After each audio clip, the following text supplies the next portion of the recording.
This is a certificate exempting from the dictation test. It was used in the administration of the White Australia policy. Now, of course, you'll know that with the coming of federation, legislation was introduced to establish the White Australia policy. At the time, when the legislation was introduced, there was actually a significant population of people classed as non-white, besides Indigenous people living in Australia.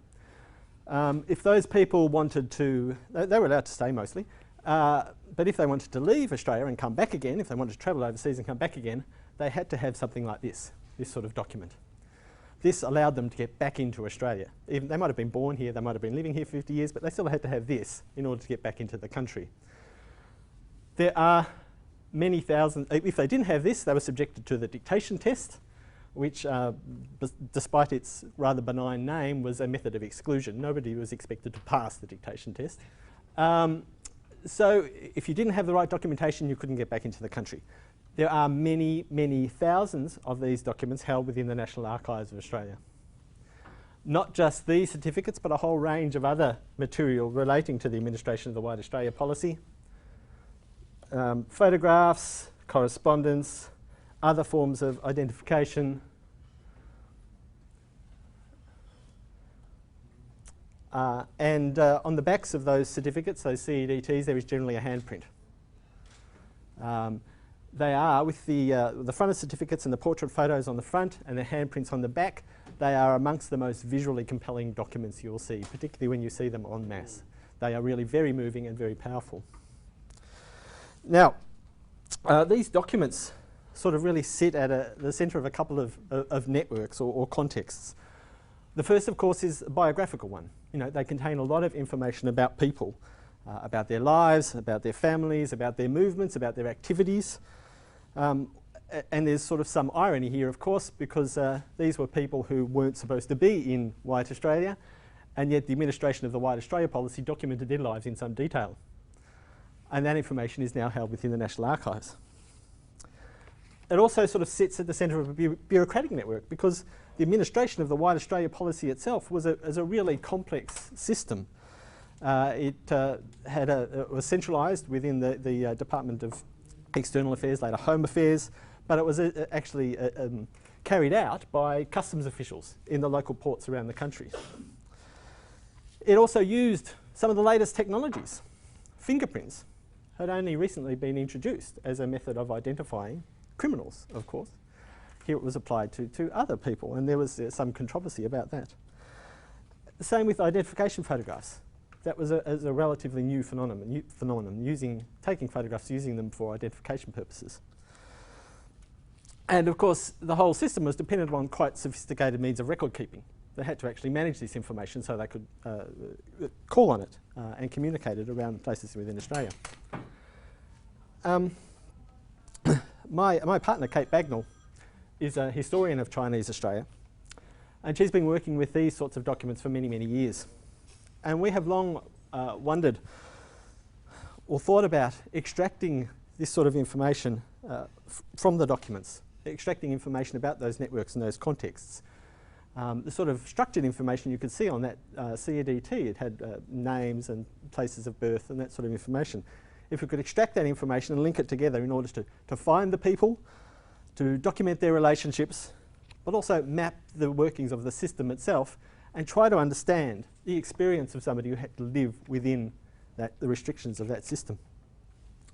So, what did we do? We started a project called Invisible Australians. And today I want to share with you the story of Invisible Australians. Kate and I both used to work for the National Archives of Australia. And we tried to get people interested in doing something with these records, but didn't have much success at the time.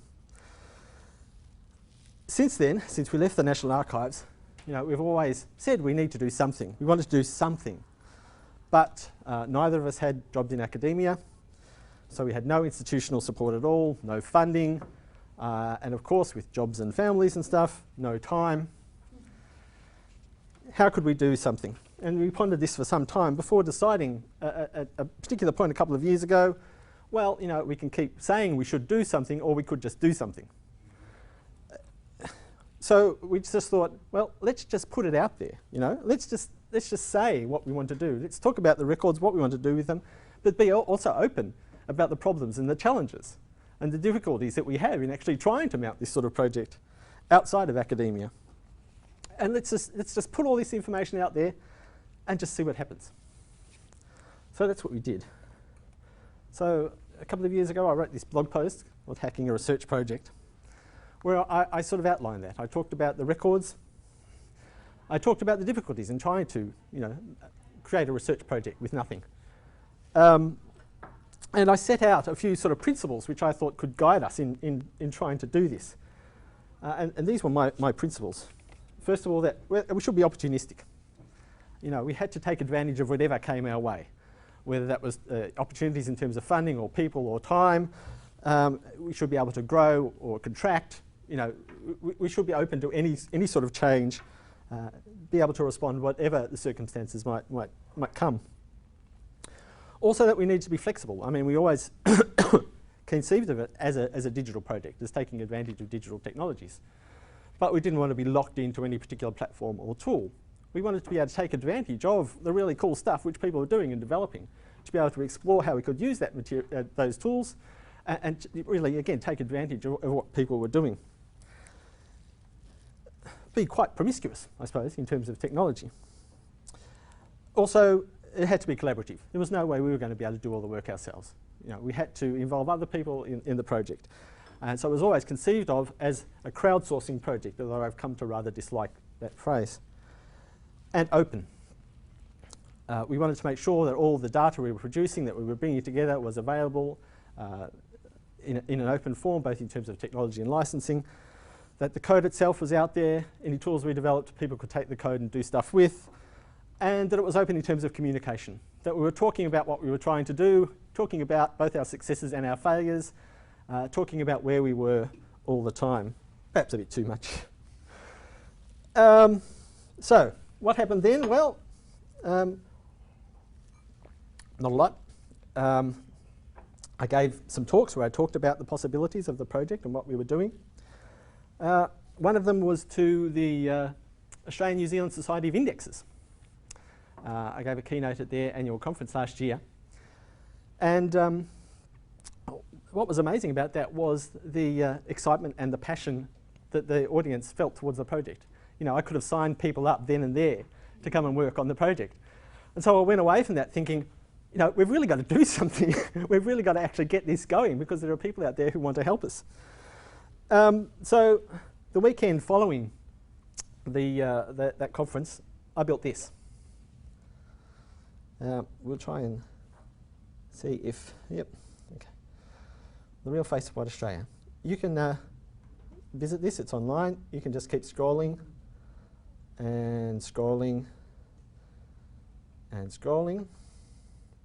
There's about 7,000 of these photos currently on this wall. You can keep scrolling through those 7,000. Where did these images come from?